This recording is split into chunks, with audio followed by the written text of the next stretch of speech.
बिस्मिल्लाहिर्रहमानिर्रहीम, अस्सलाम वालेकुम। मैं हूं सैयद अनवारुल हसन और आप देख रहे हैं प्रोग्राम सच तो यह बराह रास्त पीटीवी न्यूज़ इस्लामाबाद स्टूडियो से। नाज़रीन, वफाकी काबीना ने अज़्म इस्तेकाम विजन को मुल्क की ज़रूरत करार देते हुए इसे मंजूर कर लिया। वज़ीर आज़म मोहम्मद शहबाज शरीफ ने इस मौके पर वफाकी काबीना के इजलास से खिताब करते हुए कहा कि इस ऑपरेशन अज़्म इस्तेकाम के हवाले से इबहम या क्यास आराइयाँ पैदा की जा रही हैं। उन्होंने वाज़ेह किया कि ये दीगर ऑपरेशन की तरह ऑपरेशन नहीं होगा, बल्कि इंटेलिजेंस बेस्ड ऑपरेशन होगा और इसमें किसी को कहीं मुंतकिल नहीं किया जाएगा। उन्होंने कहा ये बढ़ती हुई दहशतगर्दी, इसकी बाकियात, शरपसंदों के गठजोड़ और जो इंतहा पसंदी के रुझानात हैं उनको उखाड़ फेंकने का दूसरा नाम है और नेशनल एक्शन प्लान के तहत इसी तसलसल को आगे बढ़ाया जाएगा।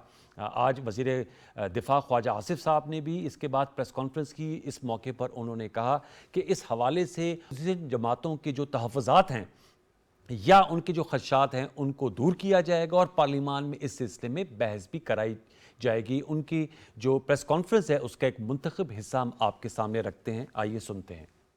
दहशतगर्दी की बढ़ती हुई एक लहर पिछले चंद माह से चल रही है। हम उसका मुकाबला करना चाहते हैं और उसको ख़त्म करना चाहते हैं। अपोजिशन है, अपोजिशन की पार्टीज़ जो हैं, जो दूसरी इत्तेहादी पार्टीज़ हैं, हुकूमत की जो है, उन सब को जो है शेर हासिल बहस का जो है वक्त दिया जाएगा और जो भी उनके सवालात हैं या जो भी उनकी तशवीश है उसका जो है खातिर खा जवाब भी दिया जाएगा।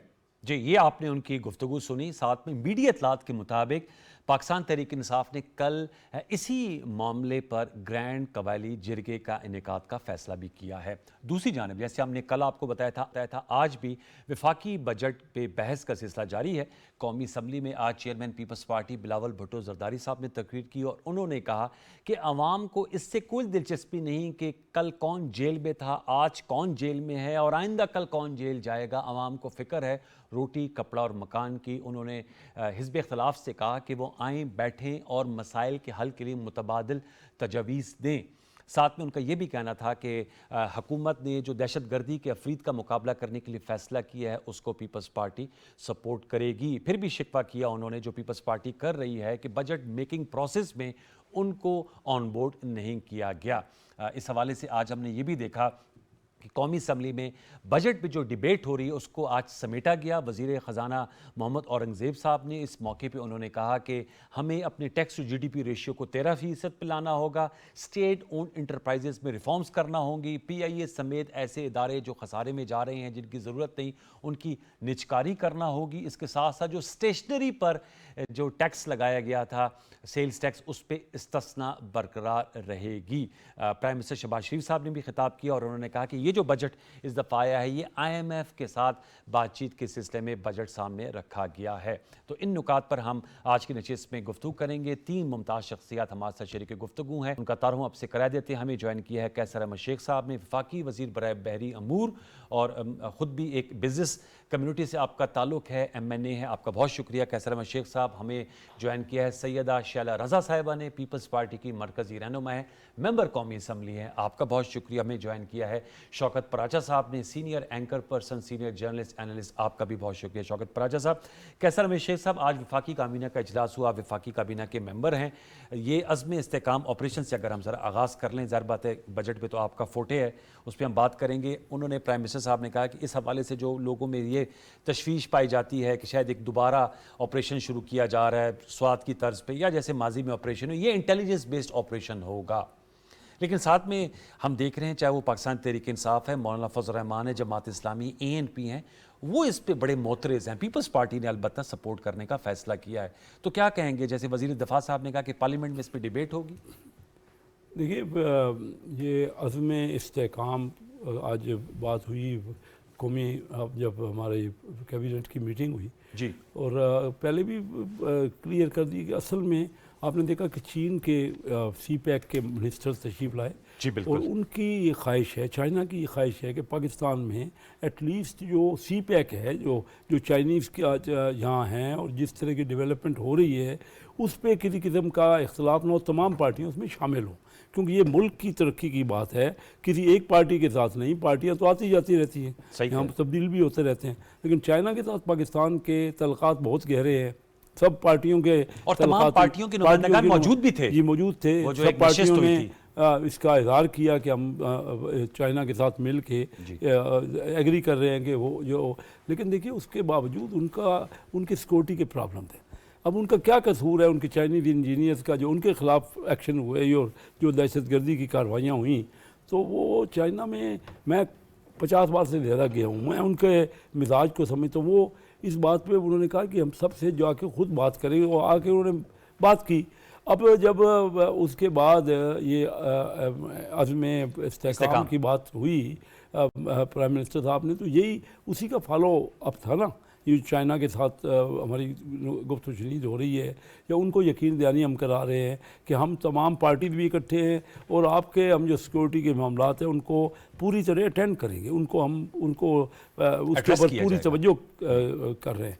तो उसके बावजूद अगर कल मैंने देखा कि वो कह रहे तो कंसेंसस क्यों नहीं बिल्ट हुआ इस पे पॉलिटिकल पे? बस ये तो आप अंदाज़ा कर लीजिए ना, एक पार्टी कोई अगर चाहता ही नहीं है कि पाकिस्तान का इस्तेहकाम हो, पाकिस्तान में डेवलपमेंट हो, तो सामने आ रहे हैं। जब चाइना के सदर ने आना था 2016 में, तो तब क्या था आपके सामने हालात, उस वक्त भी यही हुआ था ना।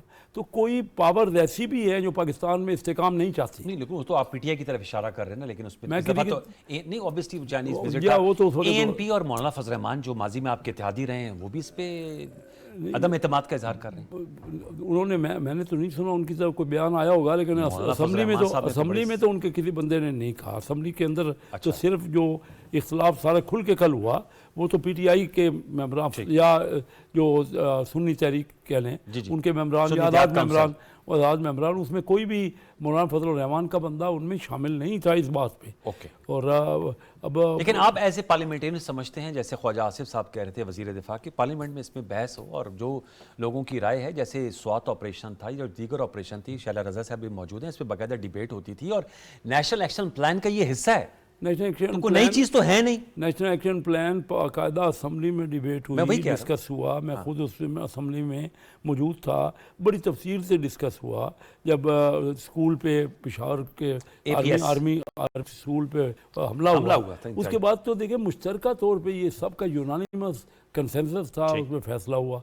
अब बात ये है कि नज़र आ रहा है ना, देखो जो भी जब हम कहते हैं इनको कि मिल के बैठ जाओ, आइए डिबेट ही कर लो यार, वो करने को भी तैयार नहीं है। मैं कहते आप थक गए, आपके किसी बार मेरे से सुना होगा, यही बात है ना। वो अगर नहीं करेंगे ना, तो अब फिर और क्या किया जा सकता है। अब जब उनको हर किस्म की हम कन्विंस करने की कोशिश कर चुके हैं। आज पीपल पार्टी बड़ी अच्छी बात की, बिलावल भुट्टो जरदारी, वो पहले दिन से कहते हैं, वो तो कह रहे हैं चार्टर ऑफ इकानमी पे उन्होंने भी तकारीर की हैं, वो उस वक्त भी ये नहीं मानते थे। हालांकि शिकवा थे कि आपने बजट मेकिंग प्रोसेस में उनको ऑन बोर्ड नहीं लिया।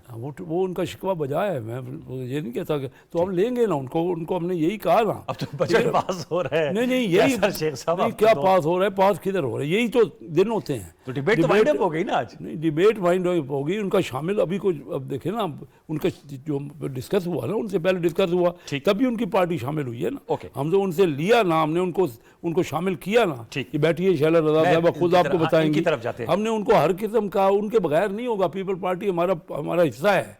देखिए जो मैंडेट मिला है ना, किसी एक पार्टी को मिला नहीं। ये मुमकिन ही नहीं है कि कोई एक पार्टी अपने तौर पे बजट को पास करवाना है, तो हमें इनकी सपोर्ट इनके साथ मिल के ही पास होना है। शैला साहबा के पास बढ़ते हैं। शैला रजा साहबा क्या कहेंगे? एक तो ज़ाहिर बात है बजट मेकिंग प्रोसेस है, बिलावल चेयरमैन पीपल्स पार्टी ने भी बात की, इससे कबल हमने देखा आसिफ भुट्टो साहब ने भी तकरीर की और पीपल्स पार्टी की पार्लिमानी पार्टी की मीटिंग हुई। आप ज़ाहिर बात है सीनियर मेंबर हैं, आप बेहतर तौर पे व्यूअर्स को बताएंगी। यही इतलात आ रही हैं कि आप लोगों ने क्या बजट में सपोर्ट करेंगे और ऑपरेशन अज़्म इस्तेहकाम पे भी फुली सपोर्ट आप लोग कर रहे हैं, क्या कहेंगी? देखिए, जब सबसे पहले हम, क्योंकि पाकिस्तान की सलामती का मामला है, तो मैं पहले अदम इस्तेहकाम पे बात करूँगी, ऑपरेशन इस्तेहकाम पे बात करूँगी।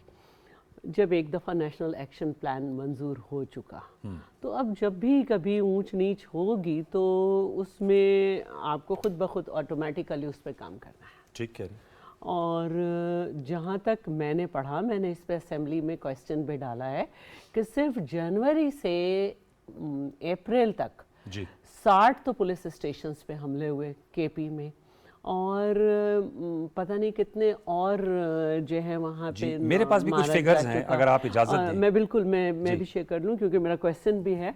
और जो सिख हैं जो हिंदूज़ हैं, जो क्रिश्चियंस हैं, उनका वहाँ पे रहना मुश्किल है। 100 से ज़्यादा फैमिलीज़ माइग्रेट कर चुकी हैं और अभी भी जो सूरत हाल है ये उसमें मदियन में जो वाक़या हुआ अभी पिछले दिनों उसको भी आप देख लें। और फिर मौलाना फजलुर रहमान साहब का ये बयान है कि मगरिब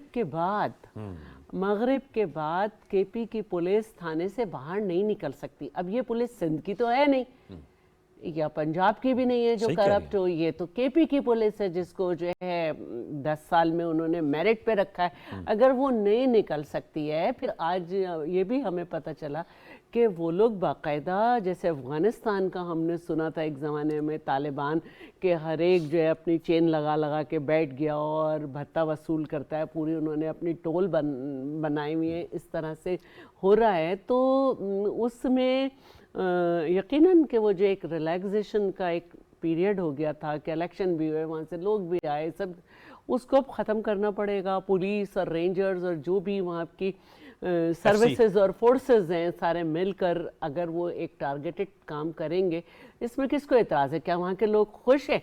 बिल्कुल खुश नहीं है। वहाँ पे इतने बड़े बड़े उनके खिलाफ मुजाहरे हुए हैं। इलेक्शन से पहले भी आपने देखा होगा, एमल वली ने भी शिरकत की, सब ने की, पूरा निकल आए थे सवात में लोग। तो ये अहमल वली ज़ाहिर बात है आप लोगों की सपोर्ट से वो सेनेटर भी बने हैं, पर मौलाना फजल रहमान साहब हैं और जो पीटीआई हैं वो क्यों कर इस पे इतने ज़्यादा उन्होंने एक्सट्रीम पोजीशन इख्तियार कर ली है। मैं समझती हूँ कि गंडापुर साहब आए थे, उन्हें लोगों को एतमाद में लेना चाहिए था। और इसी तरह जिस तरह आज वज़ीर आज़म साहब ने भी आकर बात की और ख्वाजा आसिफ ने भी की, और मैं थोड़ी देर पहले देख रही थी कि आता भी तारट साहब भी वो इसको एक्सप्लेन कर रहे थे। तो ये वहाँ से कोई जो है इंटरनल माइग्रेशन नहीं होगी और लोगों को पता है कौन लोग हैं, उनकी मदद से मतलब ज़मीनी कार्रवाई नहीं है, ये इंटेलिजेंस बेस्ड है। आपने जो कि फिगर्स की बात की तो मैं व्यूअर्स के हवाले से को भी ये भी बताता चलूं कि जो शैला रज़ा साहिबा ने जो बात की है, 2023 की रिपोर्ट आई है, ये है conflict and security studies, Pakistan institute of conflict and security studies. उन्होंने बताया है कि 2023 में दहशतगर्दी में 69% इजाफा हुआ है और जानी नुकसान में 81% इजाफा हुआ है। और 2015 के बाद ये 2023 में सबसे ज़्यादा ये इजाफा देखने में है, यानी कि एक दहशतगर्दी के इंसिडेंट्स में बहुत ज़्यादा इजाफा देखने को मिल रहा है। फिर हालिया वाक़यात जो इंतहाई अंदोनाक और अफसोसनाक हैं, चाहे वो मदियन हो या कुरम ज़िला हो, चूँकि ये साबिक फाटा अब शामिल कर दिया गया है खैबर पख्तूनख्वा में, उसमें हम देख रहे हैं नौजवानों की जो फ़ौजी जवान हैं वो शहादतें दे रहे हैं। तो इस पर्सपेक्टिव में किया गया। शौकत पराचा साहब, आप क्या कहेंगे? आप क्या समझते हैं कि इसको बेहतर तरीके से, एपेक्स कमेटी में तो ये तमाम फैसला हुआ और वज़ीर आला जैसे उन्होंने कहा अली अमीन गंडापुर साहब मौजूद थे, लेकिन आज भी मैं सुन रहा था अली मोहम्मद खान साहब को कहते हैं, गंडापुर साहब कहते हैं कि जिक्र हुआ था, फैसला नहीं हुआ था। बहुत शुक्रिया जी। बात यह है कि एक अली अमीन खान गंडापुर के आने से, बैठने से क्या पूरी पीटीआई उस पर राज़ी हो जाएगी? यानी जो मुल्क का एक तकसीम का माहौल है उसमें मैं तो तवक्को नहीं करता कि मियाँ शहबाज शरीफ की गवर्नमेंट को इनिशिएटिव ले और उसमें पीटीआई जो है वो बैठ जाए आराम से, कोई एतराज़ ना करें। या मौलाना फजलुर रहमान साहब की आपने बात की, तो वो भी तो अपोजिशन में हैं, वो भी तो वही पर्सपेक्टिव रख रहे हैं 8 फरवरी के इलेक्शन के हवाले से या मुल्क की सियासत के हवाले से जो पीटीआई रख रही है। इसलिए मेरे लिए कोई नई बात नहीं थी, मेरे लिए कोई अजीब बात नहीं थी जब पीटीआई के लोगों ने ये बातें की। हाँ, मैं ये ज़रूर कहूँगा कि कुछ इनकरेजिंग बातें थीं। मसलन अली अमीन खान गंडापुर कल गए थे बानी पीटीआई से, जेल में मिले, बाहर आए तो उन्होंने कहा कि पाकिस्तान के लिए जान भी हाजिर है। जो एक पर्सपेक्टिव है कि शायद पता नहीं पीटीआई क्या कर रही है इस मुल्क के साथ। दूसरा, अली मोहम्मद ख़ान जो आज बात जिसका आपने रेफरेंस दिया, वो कह रहे हैं कि हमें आकर बेशक इन कैमरा ब्रीफिंग दें, हमें ब्रीफिंग दी जाए।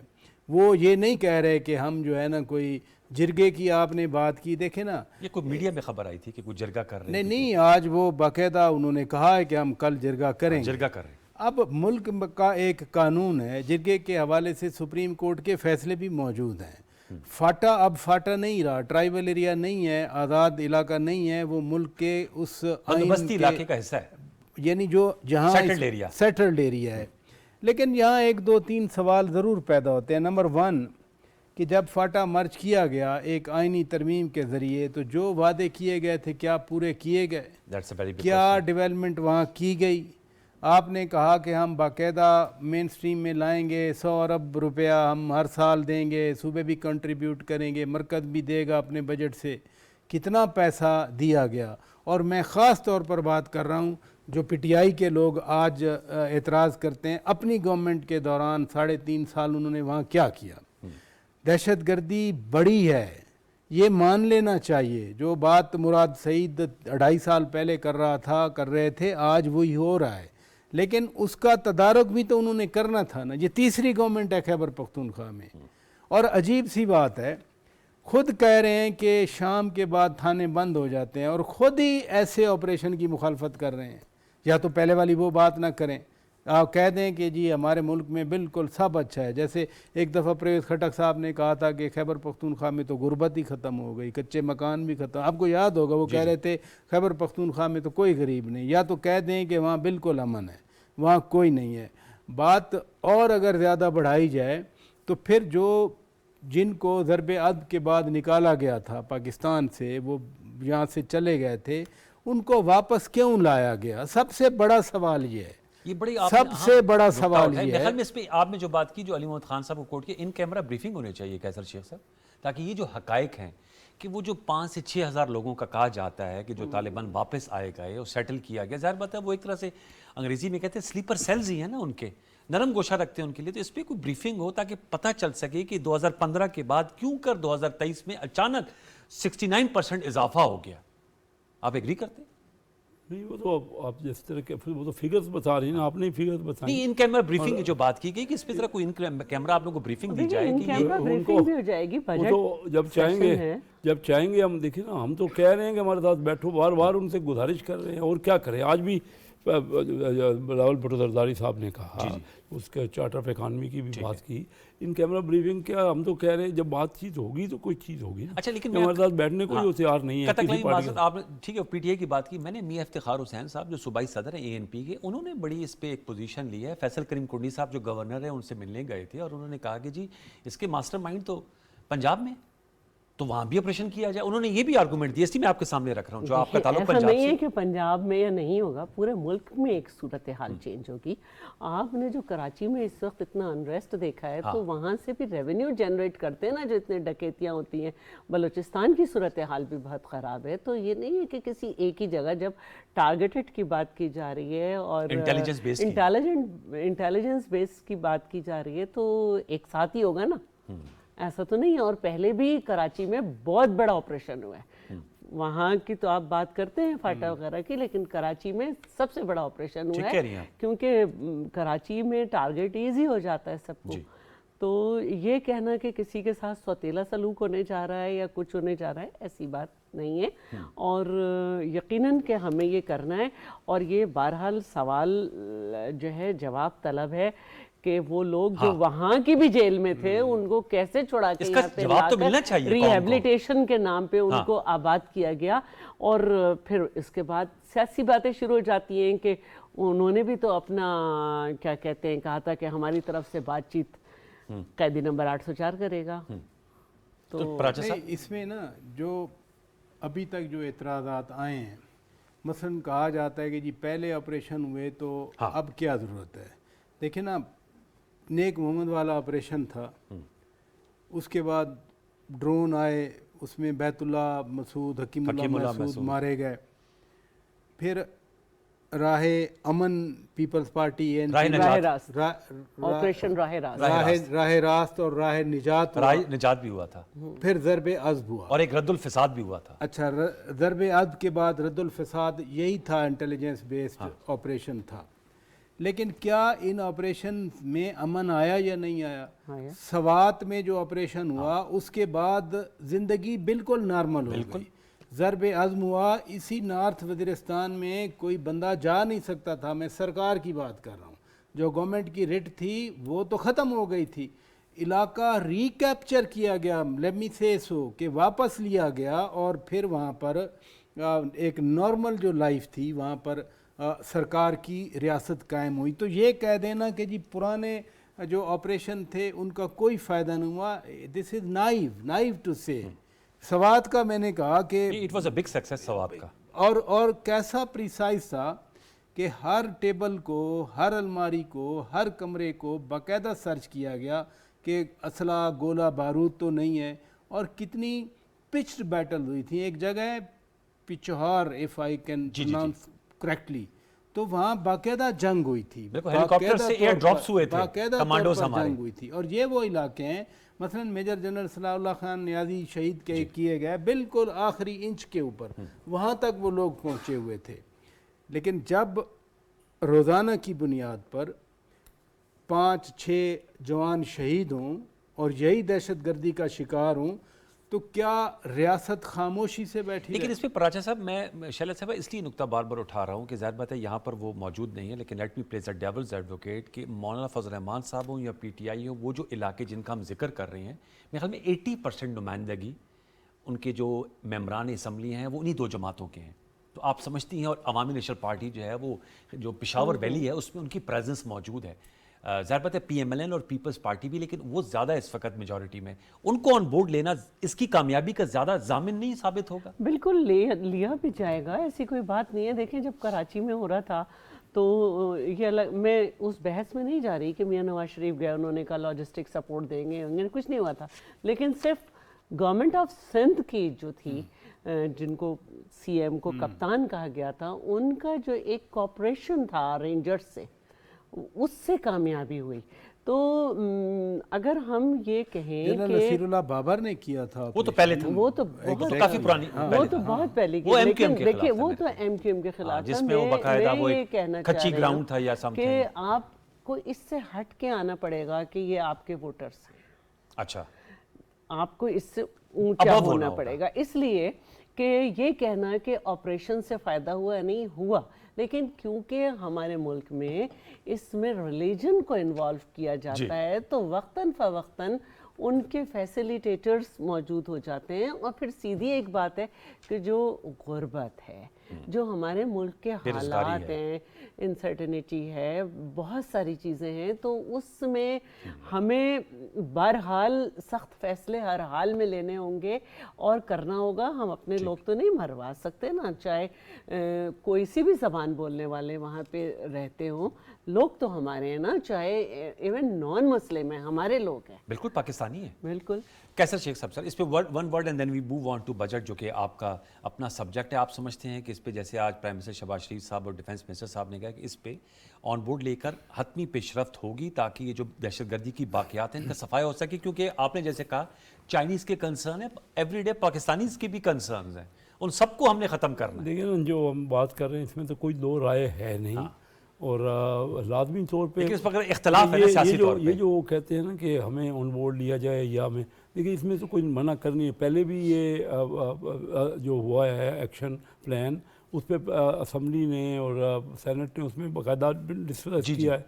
अभी भी आजकल बजट डिस्कस हो रहा है, बजट में कोई भी क्वेश्चन किया जा सकता है, उनके किसी मेंबर को रुकावट नहीं है, कोई इनके दिल में जहन में खदशात है। और इवन अभी भी ख्वाजा आसिफ साहब, आपने सुना उनको, उन्होंने कहा कि हम इनको एक्सप्लेन करेंगे, किसी के जायज़ खदशात हैं तो उसका जवाब दिया जाएगा खातर का।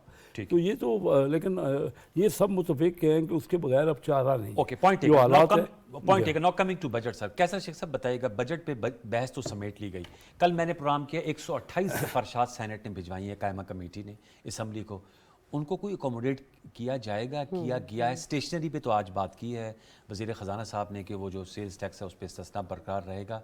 मज़ीद क्या, क्योंकि इस पर कल मिर्ज़ा इख्तियार बेग साहब यहाँ बैठे थे, वो कहते एक्सपोर्टर्स कह रहे हैं कि हमें फ़िक्स रजीम में लाया जाए, हमें इसमें, फिर वो डिजिटलाइजेशन की बात कर रहे हैं वज़ीर ख़जाना साहब। लेकिन हमने देखा कल खुर्रम दस्तगीर साहब हमारे शो में थे, रिटेलर्स के ख़िलाफ़, होल सेलर्स के ख़िलाफ़, एग्रीकल्चर इनकम टैक्स, कोई बोल्ड उस तरह का फैसला नहीं हुआ। अलबत्ता मेरे और शौकत पराजा साहब जो सेल्ड क्लास है, उन पे तलवार चला दी आपने। मेरी 15-20 मिनट की तकरीर है, मैंने इन तमाम बातों का on the floor of house जवाब दिया कल मैंने। अब यहाँ पे भी दे दें, ऑन द फ्लोर ऑफ, यहाँ भी दे देता हूँ। देखें ना, सबसे ज़्यादा 2-3 बातें थी जिस पे ऑब्जेक्शन ज़्यादा हो रहा है। स्टेशनरी ऑब्जेक्शन हुआ, मैंने भी रिकमेंड किया कि नहीं होना चाहिए, कि एजुकेशन के बारे में मामलात हैं। और आज आप कह भी, आज हो गया, वज़ीर ख़जाना साहब ने उसको किया। दूसरा सबसे ज़्यादा जो डिस्कस हो रहा है बगैर स्टडी किए हुए, वो कह रहे हैं जी कि आम आदमी पे या सैलरी तबके पे। आपने भी अभी जब मैं वैसे शौक से पहले बात कर रहे थे, बात ये है कि मुझे ये बताइए कि पहले 1 लाख रुपए 50,000 से टैक्स शुरू होता था, अभी 50,000 से शुरू होता है इनकम पे, मंथली इनकम।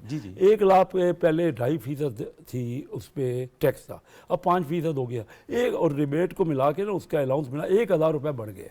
हाँ, बहुत बड़ा जुल्म हुआ है कि 1 लाख रुपए आमदन वाले को, सबसे ज़्यादा तो यू एन कराई यही है ना, क्योंकि बड़ी इनकम पे तो होना ही चाहिए ना, वो तो कोई भी नहीं कहता कि नहीं हो। इनकम 1 लाख रुपए रीजनेबल इनकम है, मतलब गरीब आदमी नहीं है 1 लाख वाला, तो अगर वो 1,000 रुपये ज़्यादा दे रहा है और उसको वो टैक्स जा कहाँ रहा है, हम वो टैक्स से बेनज़ीर इनकम सपोर्ट पे हमने 125 अरब रुपए बढ़ा दिए, 27%, 600 अरब रुपए कर दिया उसको, और 1 करोड़ फैमिली को वो बेनिफिट मिलेगा। हमने बच्चों के स्कूल में खुराक कहेंगे पहुँचा रहे हैं, ये पहले नहीं था जो इस बजट में हमने फैसला किया। हम जो डेवलपमेंट का प्रोग्राम है, पिछले साल एक्चुअली खर्च हुआ है 300 अरब रुपए, हम उसको फेडरल गवर्नमेंट 1300 अरब रुपए पे लेके जा रही है, 1000 अरब रुपए बढ़ा रही है वहाँ।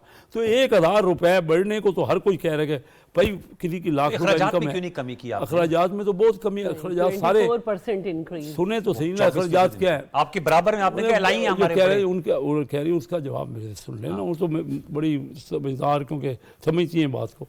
देखिए, जिस मुल्क में अभी आपको स्टैटिस्टिक इस साल के 21-22% तो इन्फ्लेशन हुआ है, तो 24% खर्च तो ऑटोमेटिक बढ़ गया। आपका जो रेवेन्यू है ना, आपका रेवेन्यू जो है इस साल 33% बढ़ा है, आपका जो MBR का रेवेन्यू, और अगले साल हम 40% बढ़ा रहे हैं। वो अचीवेबल है, बिल्कुल अचीवेबल है। और ये अच्छी बात ये है जो मैंने कहा कि डायरेक्ट टैक्स है। मुझे पिराचा साहब बैठे हुए हैं, मुझे बताएं कि ये ड्यूटी लगाई है या सेल टैक्स लगाया है, ये आम आदमी पे टैक्स नहीं है, और ये प्लग किया सब देते हैं ना सर, ये जो GST लगता है ये आम खास सारे देते हैं। GST लगा ही नहीं है ना, लगता है तो मैं भी मान रहा हूँ, GST तो इनडायरेक्ट टैक्स है। GST किसी पे लगा, मैं बिजनेस को रिप्रेजेंट कर रहा हूँ, इतने खुश हैं बिजनेसमैन आपसे। जो क्या हुआ है जो 18%, किस चीज़ पे 18%? अच्छा, दूध पे लगाया, मैं आपको मेरी बात, दूध पे जो लगाया है वो तो 90% दूध हमारे देहातों में, जिसके पास 2, 4, 5 गाय है, वो गाय उसको फ़ायदा हुआ है। वो आम आदमी, ये अमीर आदमी को उसकी कमाई, आपको पता है दूध वाले की कमाई कितनी है?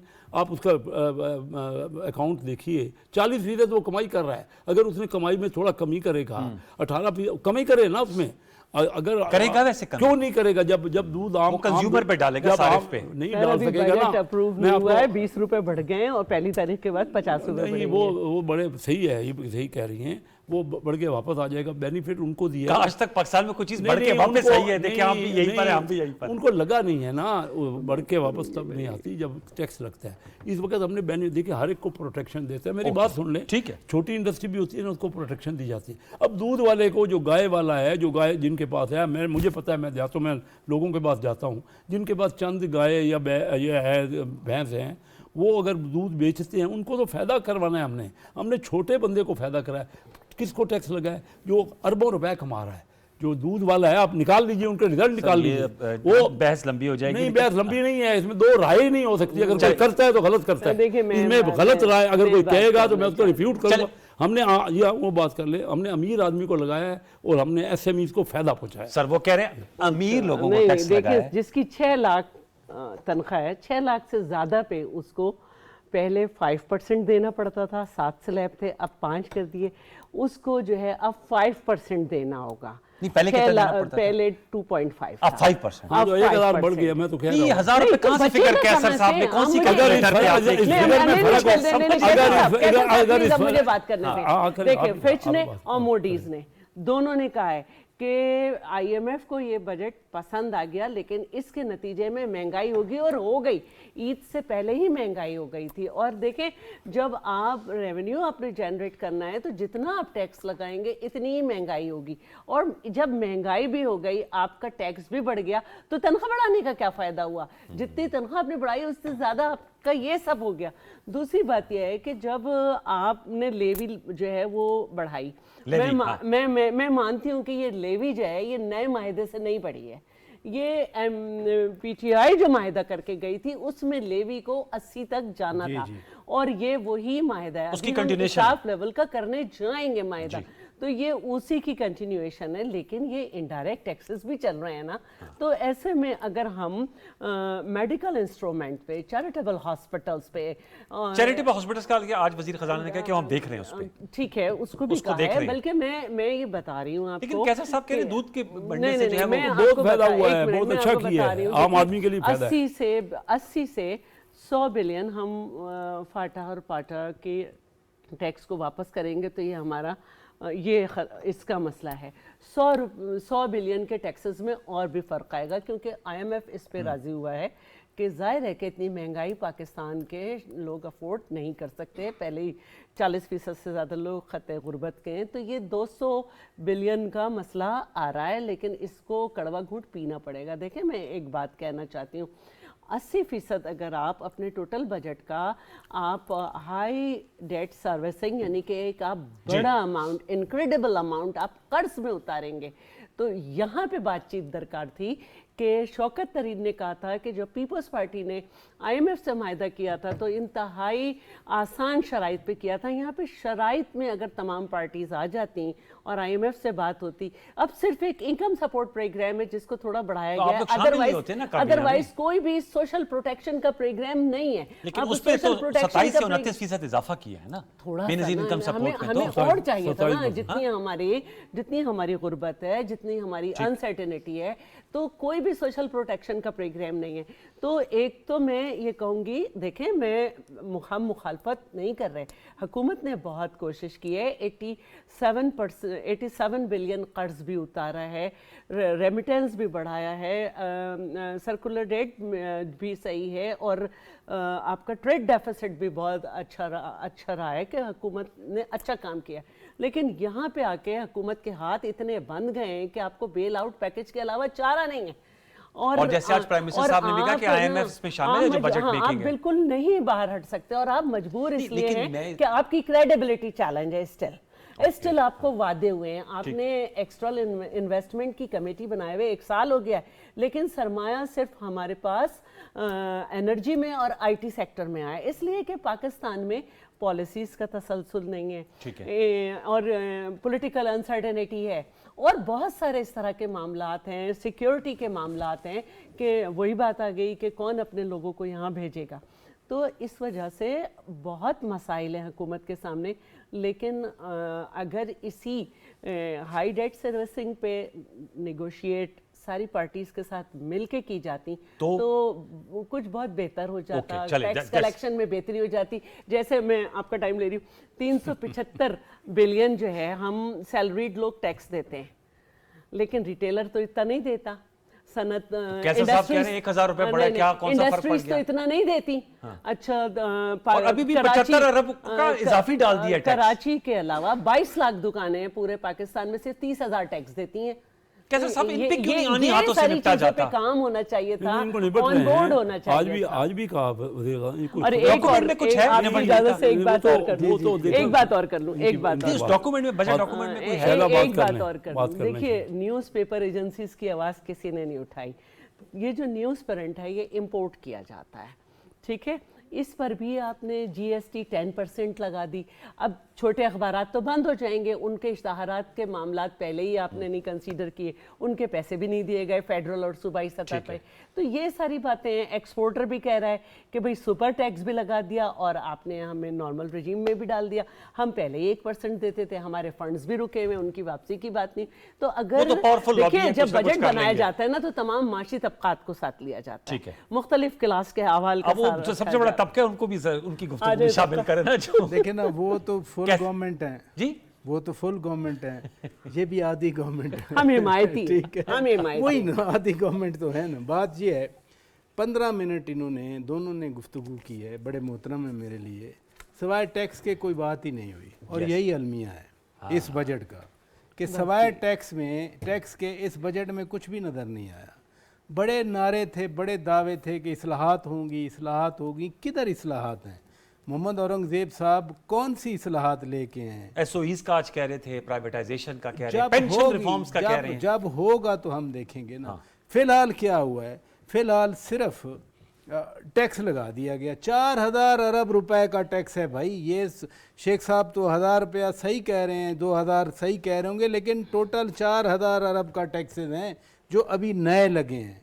और हुआ क्या, वो नफी में सारे 75 अरब रुपए जो सैलरीड क्लास है और मोस्टली प्राइवेट सेक्टर का है, उससे निकाल के आपने तो सरकार को 25% दे दिए। यानी इस शहर में 150% तो एग्जेक्टिव अलाउंस लेते हैं वो इस शहर का। अच्छा, आपने ऊपर से 20 से 25% वो बढ़ा दिया। निकाला कहाँ से?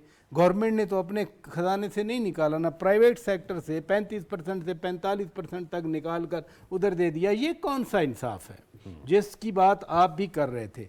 दूसरी बात ये है कि जिन तबकात पे नया टैक्स नहीं लगा, इनडायरेक्ट टैक्स तो वो भी दे रहे हैं ना। दुकानदार आपके ख्याल में ये दूध वाला जो है, दूध वाला अपने पल्ले से देगा या रिटेलर जो है, अगर हो गया, पहले तो नहीं हो रहा, पहले तो सवाल डिजिटलाइजेशन हो मैं कह रहा हूँ सवाल ही पैदा नहीं होता, करके दिखाए ना।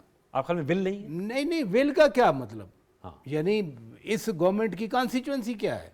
वो अच्छा। तो दुकानदार हैं, वो कैसे होगा कि दुकानदारों को नाराज किया जाए? बात यह है कि जो बड़े बड़े सेक्टर्स हैं वो तो सारे, कौन सा रिटेल पे इस पे आ गया, जो रियल एस्टेट है पाकिस्तान की, किधर गया वो सेक्टर? इतना वो सेक्टर कमाता है बैठ के, वो कहाँ है टैक्स में? एग्रीकल्चर। अच्छा, एग्रीकल्चर, इनकम में कोई टैक्स ही नहीं।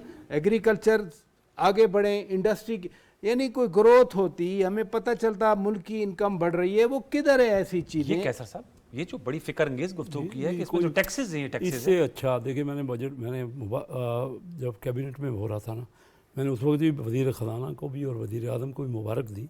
जो मैं कहता था ना वही उन्होंने काम किया है। सारा मुझे बता देना फिर राजा साहब जैसे लर्नेड आदमी, किस चीज़ पे टैक्स लगा है? हमने 4,000 अरब किस पे लगा है? सुने तो ये टैक्स नहीं है, ये जो टैक्स एवियन हो रही है उसको लिया हमने। जो नहीं दे रहे थे ना, टैक्स लगा हुआ था, जो नहीं दे रहे थे उससे लिया मैंने, और उससे लेना चाहिए था। अमीर आदमी टैक्स नहीं भर रहा। अगर 12 बिलियन डॉलर पाकिस्तान के बाहर प्रॉपर्टी में दुबई में लगे पड़े हैं, तो किन लोगों के हैं जिन्होंने टैक्स नहीं दिया? अमीर मैं उनको रिप्रेजेंट, देखिए मेरे से ज़्यादा पहले तो बता दें कौन रिप्रेजेंट कर सकता है, जिसने सारी चैम्बरों के प्रेसिडेंट हैं। मैं टैक्स रिफॉर्म कमीशन 1990 में बना था, उसमें टैक्स रिफॉर्म कर रहा था पूरे मुल्क के, आज से 34 साल पहले। 140 साल से मैं एक बिजनेसमैन नाराज नहीं है। ये पता नहीं थ्योरी की बातें कर रहे हैं। मुझे एक बिजनेसमैन का कोई दिखा दें बयान, वजह क्या, टैक्स लगाया ही नहीं हमने किसी को। टैक्स तो जो नहीं दे रहा उसको सारे नहीं दे। 12 अरब डॉलर जो दुबई में पड़ा है, इंडिया हमसे 12 गुना इकानमी है, उसका कितना पड़ा है? उसका पड़ा है 17 अरब। टैक्स पड़े, जिनके पड़े दुबई में उन पे टैक्स लगा है? नहीं, वो देखिए वही तो बात, वही तो अब लगा रहे हैं ना। मैं मेरी बात खत्म, अब आप ही करिए बात करें। वो हमारे यहाँ टैक्स सारा वही पैदा हो रहा है जो टैक्स देना है, टैक्स नहीं दिया, दुबई में रखवा दिया। भाई यहाँ टैक्स हम 4,000 जो अरब लगा रहे हैं ना, टैक्स तो लगा नहीं किसी पे, लेकिन 4,000 अरब रुपए बढ़ा भी रहे हैं। तो उन लोगों से ले रहे हैं जो टैक्स नहीं दे रहे थे। उन लोगों से बिल्कुल वही से ले रहे हैं। आप मुझे बता दें, अमीर आदमी पे टैक्स लगाया हमने, और अच्छा किया हमने टैक्स लगाया। बताएं ना। मैं गुजारिश कर रहा हूँ, शेख साहब जो फरमा रहे हैं कि बिजनेसमैन खुश हैं, वो बड़े आदमी तो खुश होंगे, जाहिर है। मैं तो बात कर रहा हूँ उस हॉकर की बात कर रहा हूँ, मैं फार्मर की बात कर रहा हूँ, मैं बात कर रहा हूँ जो गली में काम कर रहा है, जो छोटा तबका है। इनडायरेक्ट टैक्स की भरमार उसी पे आएगी। कौन सा इनडायरेक्ट? जो बड़ा आदमी है, मसलन 20 रुपए लेवाई बढ़ गई, ठीक है पुरानी गवर्नमेंट ने की, अभी लगा नहीं है सर। 1 जुलाई से शुरू हो जाएगा। नहीं, वो जरूरत पड़ेगी तो कभी 6 महीने नहीं लगा। टैक्स लगा सकते हैं, लीवरेज लिया है। अच्छा, नहीं लगेगा 1 जुलाई 2024 कोई 20 रुपए कोई ये तय हुई है कमेटी। इस पे एक कमेटी बनी है जी। और क्योंकि जाहिर है कि तमाम पार्टीज, हम सबको ये इतराज़ था, बहुत सारी बातें थी, और तो उस पे एक कमेटी बनी है। और उसमें क्योंकि मैंने कहा कि हमें बेल आउट पैकेज लेना ही लेना है। नहीं, मुझे थोड़ा सा ये समझा दीजिए, आप लोग तो पार्लियामेंट जब ये पास हो जाएगा एक दफा, नहीं तो उसमें फिर तरमीम हो सकती है। एक सेकंड। जी, फाइनेंस मिनिस्टर की वाइंड अप स्पीच का मतलब यही होता है कि जो कुछ करना है हो गया, बाकी कमेटी में खेलती रहेगी। कमेटी 2 साल कल पास होने से पहले वज़ीर आज़म साहब ने खुद कहा है कि आपको खुशखबरी मिलेगी।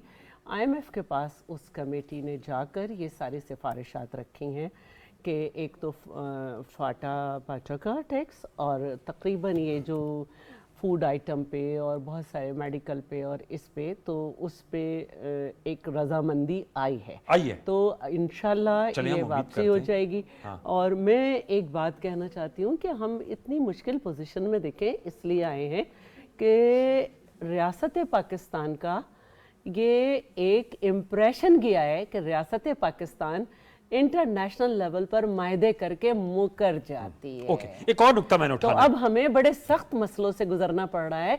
हम तनकीद तो कर सकते हैं कि जी इतना सारा आप कर्ज क्यों उतार रहे हैं, आहिस्ता आहिस्ता करें, लेकिन सामने वाला मानेगा तो करेंगे ना, वो समझते हैं खुद भी। तो ये इंशाल्लाह आपको बजट से पहले मिलेगी। अल्लाह करे, अब तो चंद दिन ही रह गए जी। लेकिन ना बात ये है कि हम मुकर गए, ठीक है, कमिटमेंट रखें। खुद बिलावल भुट्टो जरदारी साहब ने कितनी बार कहा कि वजारतें कम करें, 17 से डबल अखराजात हो रहे हैं। हाँ। आखिर सपोर्ट पीपल्स पार्टी दे रही है, किस कीमत पे दे रही है कि जब एक वायबल प्रपोजल है उसको कोई कान ही नहीं धर रहा उस पे। जो डबल ट्रिपल अखराजात हैं वो क्यों नहीं खत्म किए जाते?